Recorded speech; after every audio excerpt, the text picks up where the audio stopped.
And I want to thank everyone for coming today. This is a brand new program for Intuition of the Soul. Um, oh no, fire alarm testing, of course. Um, and Words of Wisdom is born out of the idea and it really came to fruition with the group Optimize when we were talking about how we use words and how many times we make assumptions and things about words. So I'm going to start with a little bit of astrological perspective. Now you can remove all the planets that you hear the words and just hear what the themes are. I just will add the astrological piece. We are moving into this Aquarius age. We are in the Aquarian age, but we are especially moving because we are getting ready to look at groups, to take a look at, got my notes, to take a look at how we are in this evolutionary energy of men. And it's really important to understand that groups right now are a huge focus, but they're groups that are our communities, our allies, the ecologies that nourish us and make us grow. And we really, in this last few moments of all this Capricorn, are tearing apart our old structures for good reasons. And we have the ability as we evolve to really create groups that nurture, to create groups that are diverse, to create groups. And this year, especially, is about how do I hold my own individual space, really understand and express that in a group. So the work this year is really around our own work, especially with words and how we present ourselves in groups. You know, we've worked the last couple decades about personal autonomy, getting ourselves together. And now, as we move into this Aquarius energy, this is the energy of us, the energy of the collective, the energy of revolutionary energy. The last time planet Pluto was in Aquarius was when we had revolutions, we questioned monarchies, we wrote the Constitution of the United States, we had bigger ideas, bigger ways we were looking at being together. And that was well before any kind of technology. We are now entering that same kind of energy. And what we're looking at is, are we going to create groups that connect our networks, and are they healthy? Or are we going to create new forms of oppression for each other with rules and regulations and structures? And so, you know, we are moving into this empower the people era, as well as empowering the people doesn't mean mob rule. How do we find ways to have conversations about that? Um, we really create these egalitarian energies, and it's asking us to accommodate all individuals and support our personal individuality while looking at the larger circles, nurturing them, but holding our own and who we really are. And so I started to talk about words because we have different agreements around words. And the one example that I usually give people is, here's the bottle. My agreement around the word bottle is different, perhaps, than Barbara's agreement around the word bottle. For some people, bottle is about babies and versus breastfeeding, bottle versus breastfeeding. For some people, bottle is about alcoholism. And what we don't know when we sit in groups is what other people's agreements or how they use their words and how we receive them. There is a book called The Fifth Agreement. Many people know the Fourth Agreement, but the Fifth Agreement talks about be skeptical. Do I understand really what they're saying? And learn to listen. So my thought about this word of wisdom is it's not about me. It's about the group and people having an open discussion. And it's about each month we'll have a co-host. A couple of co-hosts are here right now, where they bring a topic to talk about words. Maybe it's listed with their profession. Maybe it has to do with a crisis in their life. Maybe there's just something that's a passion. Anybody who's interested, I'm looking for people who have a passion about words and understand in this evolutionary time, we are looking for ways to make real, authentic, genuine connections, and understanding that they're You know, there's that meme that runs around that says, Christians call it prayer. Those of us in this word might call it manifestation. Other people we all call it karma.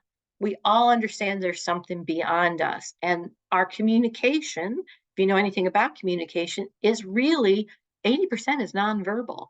80% is around us and beyond us. And so, how are we going to tap in and have agreements to create those groups that truly support and understand each other? And it begins again with me holding my individual space. What are my agreements about around the words that I am using? And so I really welcome input. Again, we'll be doing this the third Monday of every month. Most of the time it will be 8 p.m. Eastern Standard Times. I do have some folks from overseas who we will flex the time. It will always be recorded. We will flex the time so that, I don't want to ask somebody to wait till 2 a.m. to come and have a discussion about words. If they were like me, their words would be, ready just to go to sleep. So Joanne has graciously taken that role today to help me run the boards, keep track of anybody who has a question to say. And so I'm going to open the floor. You're all welcome to unmute. Please be aware if you have background noise, and I apologize for dogs if they go off right now. And today I'm going to start with my personal favorite discussion, the words and but. My absolute personal favorite. And you're, by the way, welcome to bring up anything else. This is a pretty open forum, especially on this first day. I have a challenge for people. Tomorrow, see how many times you use the word but, and see if you can use the word and. Because when we use the word but, we negate what we just said before it. So here's an example. I really liked him, but I was uncomfortable.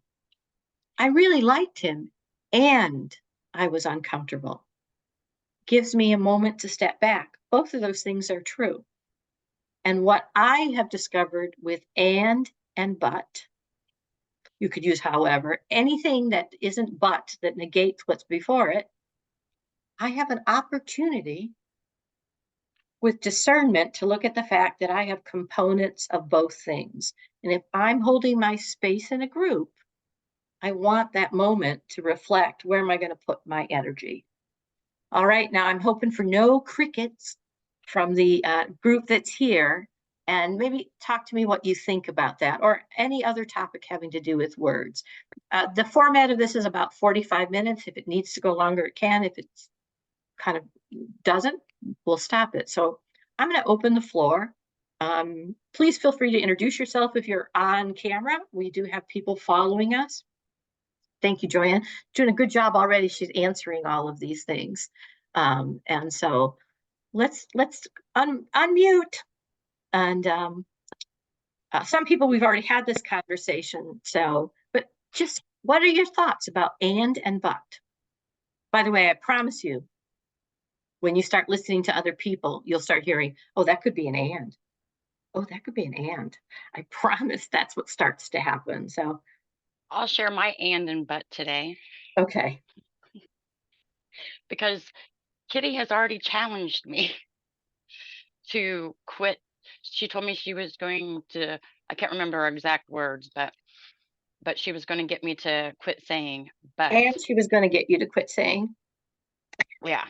And say and, because I was in a conversation with my sister and we was getting ready to go somewhere and I kept on saying the word but and you kept coming in my head. So that's been my discernment all day, even writing a letter to my son, even watching my words and trying not to use the word but. Yeah, it was pretty fun. It was pretty funny with my sister's conversation though. I kept saying the word but. I couldn't quit saying it. And you're aware of it, though. Oh, I'm totally aware of it. You're in my head, Kitty, every time. And but is like kitty, kitty, kitty, kitty, Yeah. kitty. Yeah. Yeah. And You're living in also, my brain. folks, please feel free to talk to what you think about words or anything that I've said. This is an open discussion. It really is. If, you know, that's the whole point of this. I mean, Joanne and I could talk for an hour about words.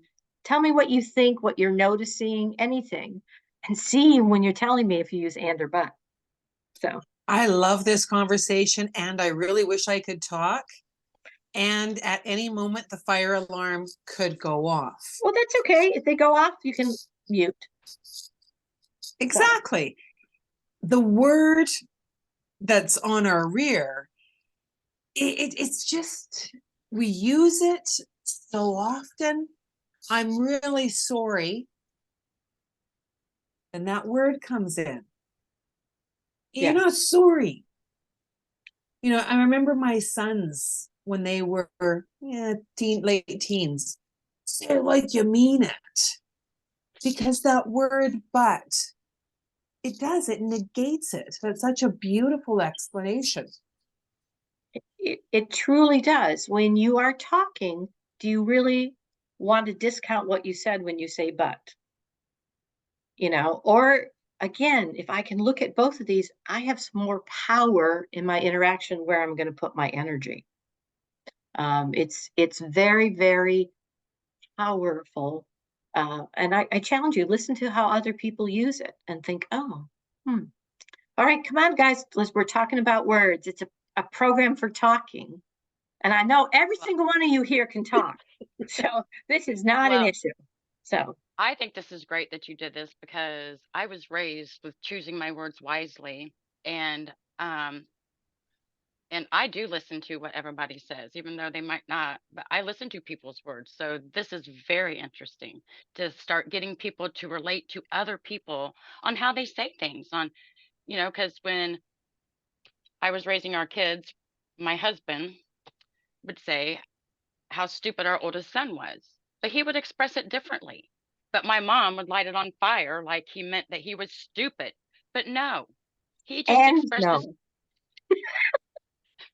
no. and he just, see, that's what you do in my head, Kitty. But anyways, so it's just that type of behavior that with the words, but I always knew, but my feelings into it, because she's my mother, so I wanted to listen to my mom. But here's my husband trying not to be mean, but he's And actually right. is my husband. And yeah, And that's so why it's important. It's not but my husband and my mom isn't doing it, it's and my husband and my mother's doing it. It's really, again, if we're trying to figure out how to be with each other, one of the things that but can do is strike a chord in somebody that they aren't feeling heard. When you use but, it negates. And so, well, I really thought that was a good idea, but I've been thinking this. No, and I'm thinking this. So it doesn't negate that they were thinking this. It's funny how, again, we're trying to figure out how do I hold my own space. And what and affords me is the ability to take a look at things. Where am I going to, whoops, if I say and both of these things are true. Oh, do I really think I'm holding those components of opposite, and it gives me a little more discernment. All right. How you doing, Barbara? You're unmuted now. Good. What do you think of this conversation? Oh, I'm totally on side and I'm aware of it and often catch myself. And as of late, since these conversations have come up in different circles, catch myself and often retract. Or if you catch somebody doing something or saying something, I'll try to refocus it. Like they negate when they're talking about themselves and they can't do something, or they say they, but, and it's like, don't say that, think not yet, or, I'm whatever, just encouraging, trying to change it to an encouragement as opposed to a negative that, they haven't achieved something. And That's the it. other one that really triggered me a while ago and started this conversation a year or so ago, and you notice it when other people do it to you, even you don't necessarily notice it yourself as much. And having it there, I did, when I was having a conversation with somebody, sharing my viewpoints, and what I got back, even before you have a chance to finish something, is, well, but, and they literally try to butt in because they haven't listened to a thing you've said. All they want to do is throw in what they have, their 2 cents worth, or it's, oh yeah, but, yeah, and they, yeah, but everything you just said, yeah, I get it. How, but, in other words, and you're standing there and going like, you haven't heard a single thing I've said. And it just made me even more aware because of how it made me feel. I felt completely negated in that conversation. And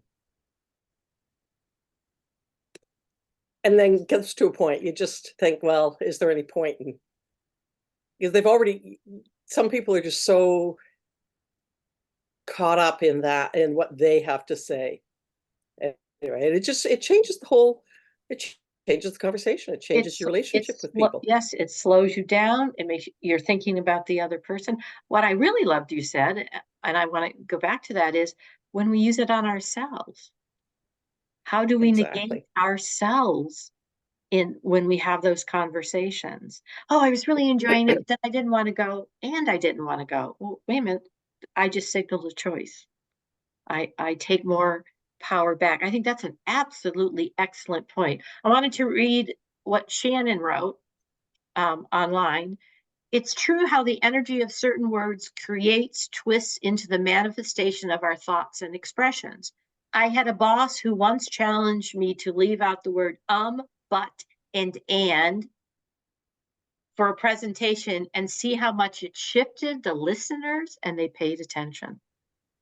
That's beautiful. Mhm. That is really, really absolutely beautiful. This is how do I become inclusive? How do I become aware of what I am saying? And Barbara, I will be thinking a lot about, gee, how much time do I use my own head and use but in my head when I'm kind of talking to myself? Marcia, got a friend there. He's always butting in.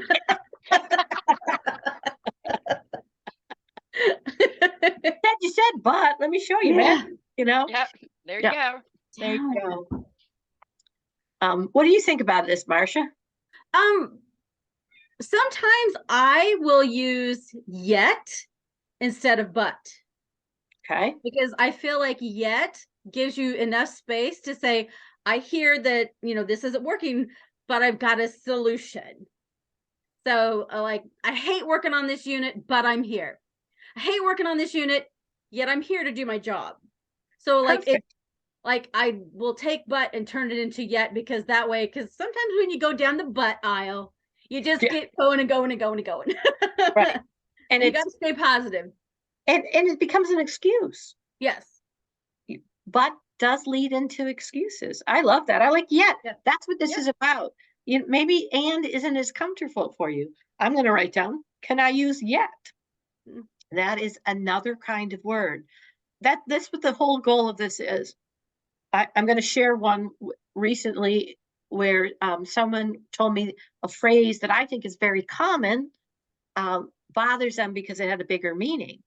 And we came up with different ways to say it. And it was a very simple one. I hope they don't mind that I share. It was you're welcome, because this is a person of power and who really is into looking at energies. And she felt like you're welcome opened up a vulnerability. So she says, my pleasure. Again, what is the agreement you have around words? And I don't always understand, again, the idea of the bottle. What is, it's interesting too. One word I already heard tonight, trigger. I don't use that word. I use activate. For me, that means it gives me more time. Now, for somebody, the word trigger isn't a problem. For me, I had an emotional visceral response. I'm like, yeah, I don't like that word. So, and there's no reason why we don't take a look at it. Joanne, you're muted, so talk. So, Joanne, can you hear me? She's still mute. What was that? I said, do you have anything to say? You're being Well- awfully quiet, Joanne. Yes, well, when I'm trying to look at comments and I'm on my phone, so I'm actually on both. I'm on the Zoom and I'm on Facebook Live. So while you Quite talk, interesting. I'll look. All right. Quite interesting to be on the two and pay attention. So yes, I have to be quiet because I can't say anything because I have one muted as the other one is loud. So yeah. What was the question? What are are my your thoughts? What's the question, right? My thoughts. Well, starting off with, and I know that Kitty already commented based on Shannon's comment regarding the words and but. In regards to public speaking, those are known as filler words. When someone's not able to get their thought in their mind, they feel that it's better to say something than to be quiet. And reality of it all is sometimes it's better to be quiet, get your thoughts together, then say something, as opposed to having all those fillers. Yeah. So just food for thought, so to speak, on that one, in regards to how we do speak and paying attention, as Kitty has got me to do, paying attention to words that people do say and how they resonate or activate you. And if they activate you, coming up with a different word that's better for you, that will not activate. And then also sitting with whatever the word was that did activate you, sit with it to find out why that particular word activates you, such as for Kitty, trigger activates her. Mhm. So she replaced trigger with activate. And also it's really important to get to the understanding to why something is creating an activation in you, as opposed to just replacing words. Like one of my words, based on my industry, and this goes back to 2012, I've stopped using the word dieting and losing weight. And this is really based on guidance from my mom, to replace the word losing weight with releasing weight. Now I've been using that phrase for, oh my God, back in 2012. And now I'm starting to see more and more people use that phrase as well as to release weight. And the difference between losing versus release allows you to really completely let it go, whatever the weight's attached to, not necessarily related to dieting per se, but whatever the weight is attached to. Whereas when we look at it as losing weight, it's a matter of we lose something, and psychologically, anything we lose could be your favorite pocketbook, your favorite hat, your bracelet, whatever it is, psychologically, you are going to go back to look for that particular thing you lost. And it's the same truth to weight. If you've lost the weight, psychologically, you are going to go and look for it, which is one of the reasons why, based on studies, so many people experience a regain in the weight that they've lost because they've lost it, as opposed to them having the understanding of releasing whatever the weight is and what it's attached to.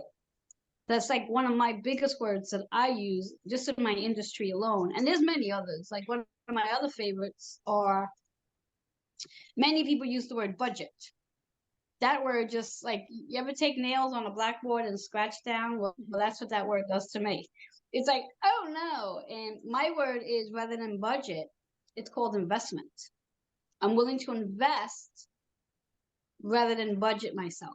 I'm not going to budget because that restricts me and it limits me, whereas investing means that I'm opening myself up to the possibilities that I can have and do whatever I want in reference to investing. That's really interesting to me because I like that, but for a different reason. Budget feels like a constriction. I'm holding myself to something. Investment means I have the choice. This is where I'm going to spend my money. Mm-hmm. I've written it down. I'm going to spend my money. I just want to share a couple things online. Robin says, my husband used the word well, like some people use the word but. So that would be interesting in a conversation. Maria made the comment that yet, she liked that. It's like a fancy and. And then she said, Joanne, that she loves that. She was thinking about sitting in silence. And she does point out, and this is really true, Maria, sometimes people rush you. You know, I happen to be a person who, if you ask me a question, you might hear me process it out loud to get to the answer.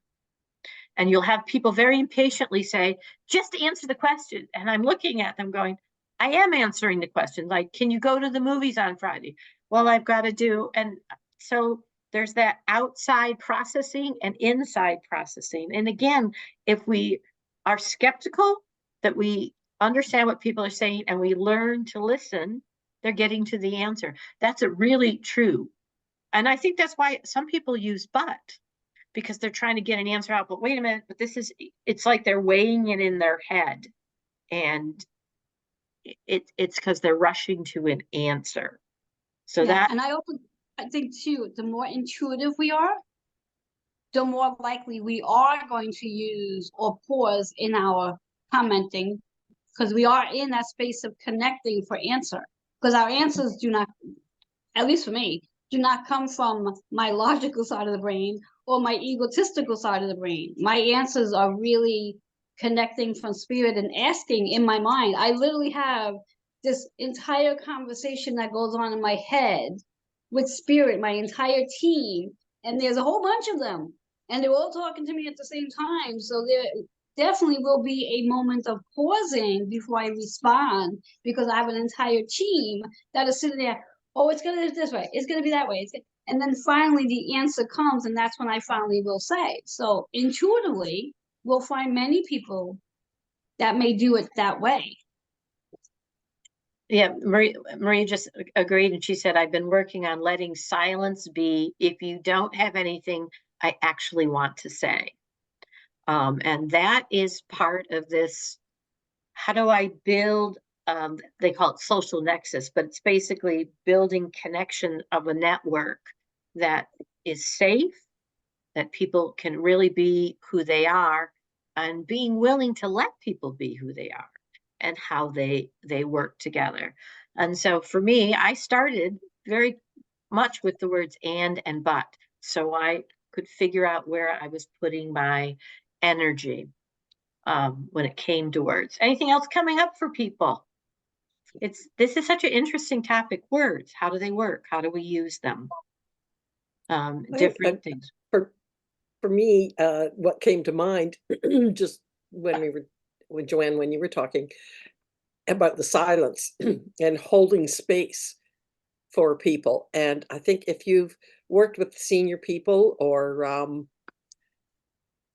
people who have a different cognitive ability, I should say, more so than, it has nothing to do with age. So those of us who have worked or dealt with elderly parents, you really do learn how to be patient, because there is that, you were talking about that processing your answer. Well, there could be a delay in that, not only the recognition or the cognition of what you have just said to them, to allow that to percolate for them to understand, and then, as you say, process an answer. And some people it takes longer, and it can be, if they say, well, let me think about that for a second here, they're thinking, but sometimes it's like, I've always like, did you hear me? Because sometimes it may just be their hearing. It's like, oh, did you say something to me? And they're in their own dream world. So anyway, but I was just saying, having worked with senior people, it opens us up to having a little more compassion and awareness of how we have to allow people to take that time to process and respond. And we wish some people would take that time to process and respond, regardless of age. I'm being very serious about that. Those people that I know, one friend, she blurted out something, and it's like, It's like, yeah, it's just verbal diarrhea. Like oh, did I just say that? Was that my outside voice? It's because, they react and yeah, it was a funny situation. Yeah. Yeah, It- I have. It was also somewhat rude, but knowing what she had done and I just, anyway, Thank but you. yeah, she just reacted with how she felt, and it's like, it was almost like she was spitting and, like just because she didn't like the idea of what was being offered to bring to their dinner. But, but she had no filter. There was no filter. That was it. And you just knew that was the way she communicated. Marsha, I'm curious, because I know you work with a lot of older people. What do you find about that? It's true. I mean, even when I worked in long-term care, I did take the time to wait for an answer because it might be that it takes them a little bit time to process, or they can process it fast, but they can't get the words out fast. So I mean, it's just, I learned, you just have to be patient because sometimes the wisdom that comes out when they finally get it all together and, Mhm. is priceless. So it's Yeah, it really is. Oh, I like what Nancy wrote. Wait, why am I talking? That's a great acronym for like when you feel, and sometimes when we're nervous, Ooh. we talk. I like that one, Nancy. oh, I'm a nervous talker. Yeah. I have migraines, and when I'm just coming out of a migraine or in one, my feelings are so sappy but I say I get so spirited, but you just never know. But my body's just coming out of, not feeling good, and it just feels good to Mm. just talk and release and, Well, and you're it's probably processing it out here. And there are two different kinds of people that process it internally and people that process it out here. And how do we keep space for those? and I agree with Marcia and Barbara. I've worked with older people. I have a blessing. I do hair, and I've got to go over for the last 11 years at one of the hospitals here in Florida and do hair over there. And have met the most amazing 90-year-old ladies that have amazing hair, because we can kill that old belief of, because they always told you brush your hair 100 times a day. Well, the belief is brushing your hair, it will grow. You're brushing your scalp. Nobody's going to brush their scalp. You got to brush something that's going to be that you can relate to. You relate to your hair when you do your scalp. But now as you get older, you have to relate to your scalp or you're not going to grow no hair. That's why I say 90-year-old women have amazing hair if they take care of themselves. But a lot of the words I've had 2 instances in the 11 years I went over there, 2 patients in the last year that have been just over talking the nurses, the CNAs.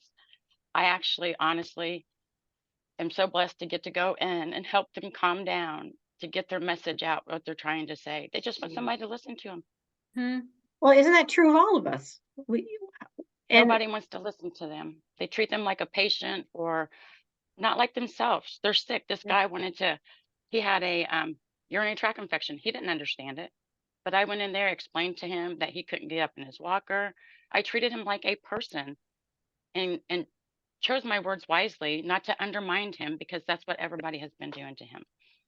well, and that's what we're trying to learn, how to listen. It's not surprising when we get older. I'm not saying it's right, but we haven't learned how to listen to each other. And that's why we're having a conversation about words. Go ahead, Joanne, and then I'm going to go back to the comments. Go ahead.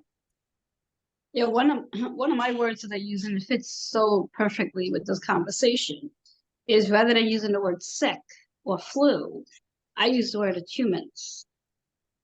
Because when we really think about when people are quote unquote sick or they get the flu or whatever it is that they use, they're actually experiencing an achievement going within and giving them the ability to check in from a higher frequency and understanding whatever it is that they may be being attuned to, as again, the connection we have with our bodies, and that our body tells us a beautiful story. So whatever's going on, wherever the sickness is or pain is or illness is within the body, taking the time to attune to the connection that you have with your body so you can better understand what your body is actually trying to tell you. So I myself never use the term sick, never use the term full. In fact, most people, when they speak about it, they ask me if I ever am, I'm sick free, I'm flu free, and I'm getting an attunement. And when I get an attunement, it may very well mean that I have to sit quietly. Could be in bed, it could be drinking hot tea with lemon and honey to soothe my inner voice. So when I am ready to speak into whatever needs to be spoken into, my voice will be heard. So attunement. So I encourage us all to use attunement rather than sick, because it just has a nicer vibration to it, as opposed to I'm sick. Well, and that's what this is. What words can we use? Maybe some people won't have the same issue, but accepting that, now that Joanne, if you don't know, well, she used to be a bodybuilder. Is that what they called it before? Yes. And she They does still do. well, and she does personal training in that. So she has an insight into the bigger energy of it. And Barbara, I'm gonna get you in just a minute. I just want to share. Robin says she fully agrees about older people. And Cheryl says, sometimes you wait for a minute to try to figure out what they really meant. And that's probably, in my opinion, say again, owning this, should be true for us. Can we wait for a minute? Not just older people, all people, to, again, that idea, be skeptical. Do I really understand what they're saying? So Barbara, what did you want to add? It's kind of branches into another area. So if we want to, save that for another month, but I'm going to drop it in here as I think we'll an opener. always be doing this, And things that come up. Yeah. And Joanne, you talked on that or touched on that on how, how we, the energy of the word that it carries and how that affects us. And I wanted to bring that back to when senior people or people who aren't as communicative themselves, they aren't able to speak up, in particular, stroke victims. So you talk about nursing care, medical care, people come in to the room and they talk about the person. Yes, they may be unconscious. However, there's evidence and certainly testimony from people. And I'm going to quote Jill Bolt Taylor's book. And if you haven't read that or heard that, she is one of the most popular TED Talks about my stroke of insight. And she touches on this and how, because she recovered, she was able to communicate this after the fact and draw attention to that, and how there were some nursing care that would come in and ramble on about their weekend, their boyfriends, what they did here or there. And she had no way of communicating at that point. She had no words. She lost her speech, but she felt she knew these people and that they cared for her and that they were her friend. And the energy that they were sharing with her was a healing energy. And whereas other staff, not in her situation, but another story that was shared with me, is that this woman was quite ill and in emergency care. And the nurse that was attending to her was very caring and loving and shared her words of encouragement, not even encouragement, just the energy of her words were positive. And this woman, we just felt a blanket of healing that was coming over her in her stress. And I guess maybe she was even just talking to the woman's spouse, not even talking to her, but giving encouragement. And the doctor came in and said, well, what are you saying that for? She's probably going to die, or, he really said, you can't, don't give these people false hope or encouragement. And she talked about how these harsh words, they may have been true, and not negative, even if they were true. The the energy was so negative that she could feel the energy of this oppressive energy of illness taking over, because her own body couldn't fight it. And it just being in the presence of that idea that she wasn't well. She wasn't well. However, talking about that exacerbated the situation. And just, so that struck me. And I don't think we understand that. We kind of do, you know, when you talk harshly to somebody, you know, you probably, you know, you shouldn't. And yet I don't think we truly understand the force of energy that those words really can carry. And that goes for the words of encouragement. You know, smiling at, as they say, a small small miracles. And if we speak kindly to somebody, smile at them, give them a moment of lightness in their drudgery of the day. If you're, you know, we're dealing with a store clerk or somebody who's, it's just anybody and everybody. Even that person you're walking past on the street, if you say hello with a cheerful voice, it might be that one little spark that goes, oh,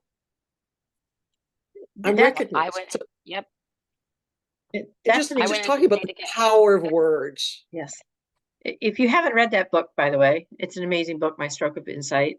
And one of the things she does talk about exactly is we process human beings non-verbally amazing amounts of energy, and we put them in patterns. And that's what leads us to our missed communication in words. Words I use may activate something not meaning to in others. And when I spend time on my words, I don't have time to judge your words, you know, how I'm reacting to them. And that's partially what this is about. How do we learn that discernment?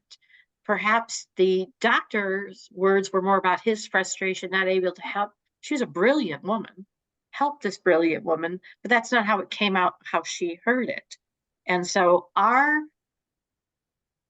relationship with words becomes very, very much of our personal journey, and how, again, going back to that idea, how we hold this space. Robin says,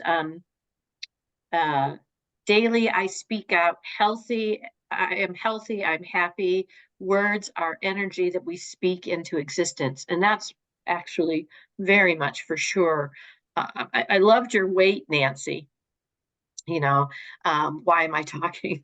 You know, go ahead.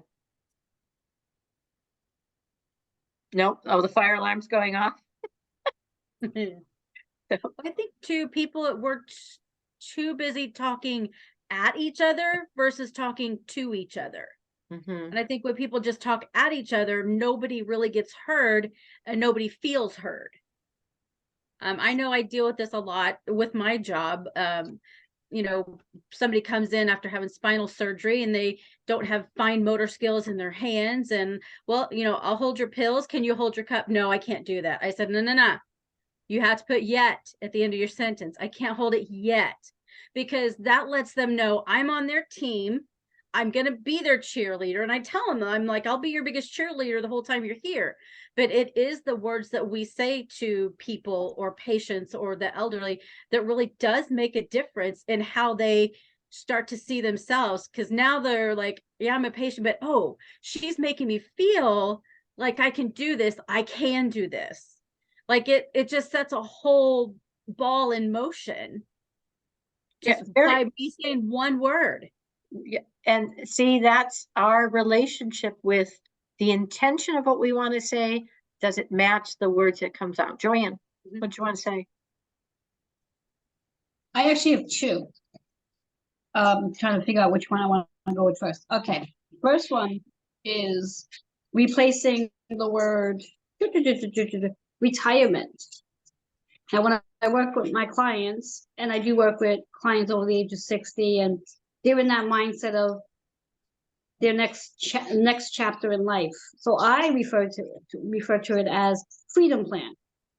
Setting into their freedom plan. It gives them the opportunity to have more freedom to what they're planning on in their next chapter versus retiring as I asked them, what are you retiring from?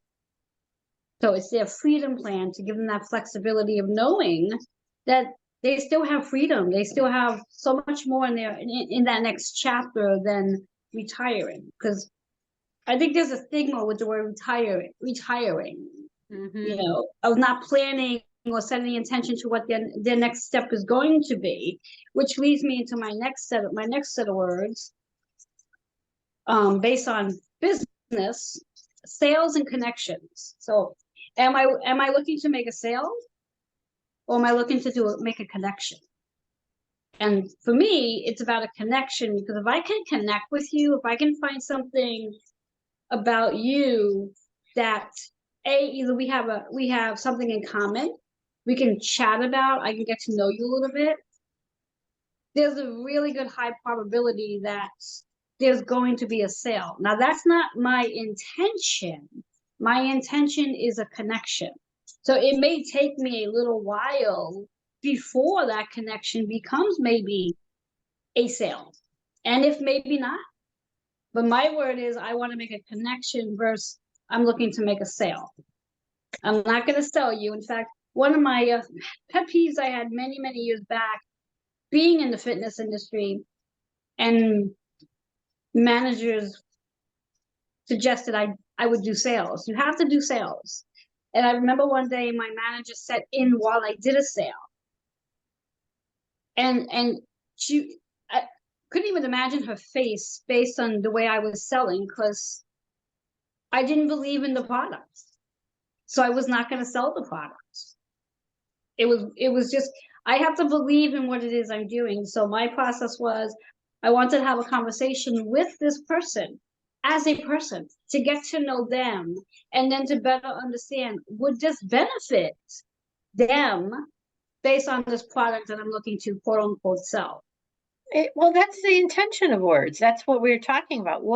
Keeping track of what our intention is when we use words.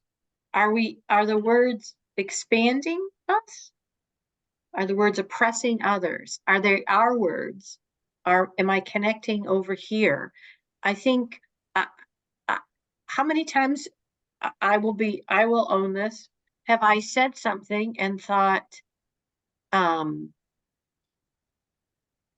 myself, why did I say it that way? Or that was not my intention, or had to look at what my intention is. And I think that's one reason we wanted to start this discussion around words, paying attention. I've already learned quite a bit thinking about, I love the word yet. I'm going to start using the word yet. I've heard it several times today to add it to something. Yet, there's my qualifier. And it's a qualifier of, we are in, here I'll go a little astrology on you. We are in this last piece of this Neptune, where we're really looking at letting go of the illusions and what are our dreams, because we're entering into a new starting energy next year for our work with spirit. And so kind of aligning all of that, what is the intention behind this? What am I working on doing? Oh, hi, Sandra. Sandra just joined us. So we've got about 5 minutes left. Anyone have something they want to make sure that they're wanting to say about words, or maybe share something you're taking away from this discussion? Go ahead, Nance. Hopefully Nevertheless, I am willing is very Yeah. powerful as well. Nevertheless, I am willing. So use that in a kind of like a situation for me. Well, I'm sitting here and there's this fire alarm and I'm aggravated and I just want to leave. Mhm. Nevertheless, I am willing to wait for it to stop. Yay! Thank you. Very good. Anyone else want to share something they're taking? Oh, I'm going to, just for a minute, I'll share what Maria said. Being an empath, sometimes you feel like the effect your words have on people immediately, and that adds a layer of being able to alchemize the energy into what your intention was. I'm going to read that again, because that's very true. I like And that. many of us, of course, here, that's why we're on Intuition of the Soul, is that we're drawn to empaths, all of those things. Being an empath, sometimes you feel the effect your words have on people immediately. And that adds a layer of being able to alchemize the energy your intention was. That, you know what? I may use that, Maria, as like the intention of what this is about. Can I understand what my intentions are to alchemize the energy into what I want to create? First in my own space and the space I'm holding as we have to I don't want to say have, I try to stay out of have. Holding our own space allows us to alchemize the greater space with intention and opening. That's another word I've started to let go of. That's for another discussion. Have to need. The first word I ever replaced was the word need with either want or prefer. And boy, when you find yourself saying I need and you say I want to prefer or prefer, it's about your choice. You think about it a second time. There's no, oh, I really need to get that. I really want to get that. Oh, there's a choice. Oh, I prefer to get that. Oh, well, do I prefer to spend the money? I mean, again, what's my intention here? That piece of it. But that was the very first one. The only needs are I need water, but I always want it too. So want is still correct. So, I need water and food. I prefer Target to leave me alone. I prefer you leave me alone, but it does help. I want, I prefer. Our needs are, there's needs and wants, and it helps us really take a look at it. Marsh, you got any takeaways to share? Yes, because I tell people this all the time when I working in long-term care, you hear a lot of really, really funny things. And so me being somewhat the jokester that I can be, have always, been able to get on that level with my elderly patients. And I had one lady, she's like, I need to tell you a joke. She goes, will you get mad? And I said, no. She goes, just remember, I might be 80 years old, but I still have the same 20-year-old sense of humor. That for me stuck for some reason. And it made me look at them in a whole different light. Not that I looked at them in a weird light, but I'm just like, they are still that 20-year-old person, just in an older model. So along with the words, so of course, then she let it rip and told me all kinds of really dirty jokes. Well, how many times, Marcia, do you and I send something to each other and say, I'm 5? I'm 5. I'm 5. So, same idea. The intention is still the same level of humor. And Marcia and I, we will confess, we are both 5. We're 5. We're 5. The stuff we send each other is for 5-year-olds. How about you, Joanne? You got a takeaway, and then I'm going to go to Sean. My takeaway.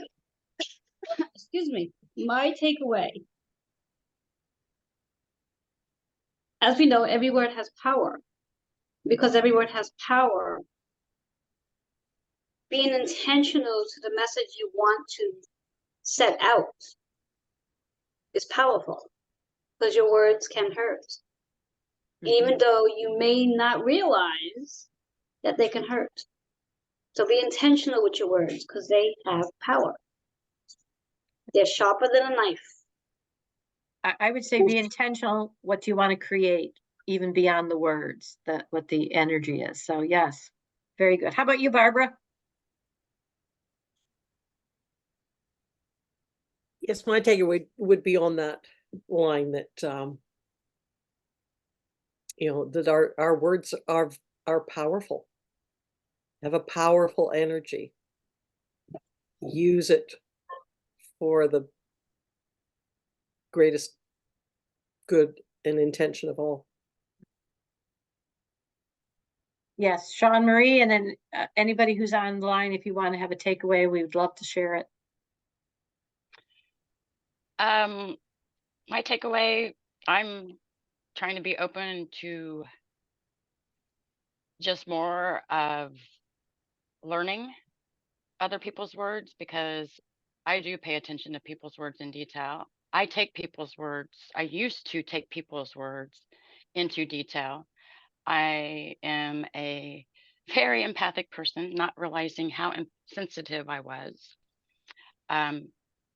So, because even for me, even though I might look tough on the outside and act tough, I scream inside half the time. So just, even other people, I'm always aware of my words, but other people don't, because I say I speak Chinese when I talk lately, because it's just, and because it's just that we're not relating to each other or anything, and just trying to find, and I'm trying to find better words to use, because I haven't chose my words wisely enough, thinking that I have. Just going back, because Yeah, I do, it's that awareness.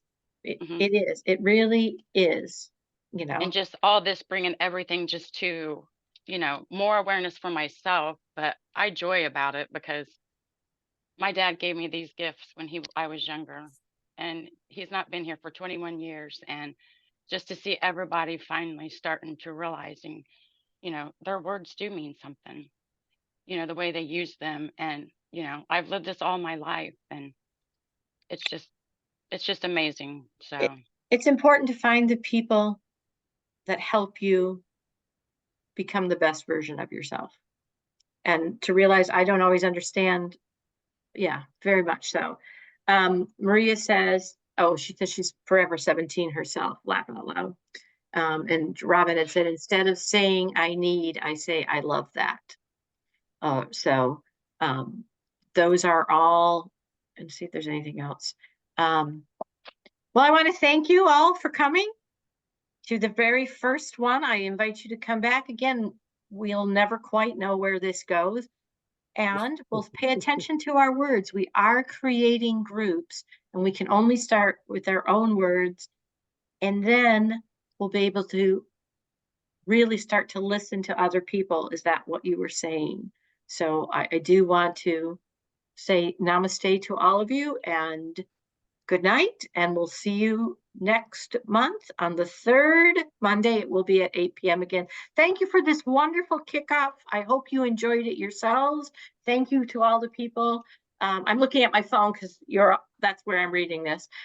Thank you to those who showed up to talk in the live chat, and we'll be talking about words. So namaste, everyone. Bye-bye. blessings, everyone. Bye-bye.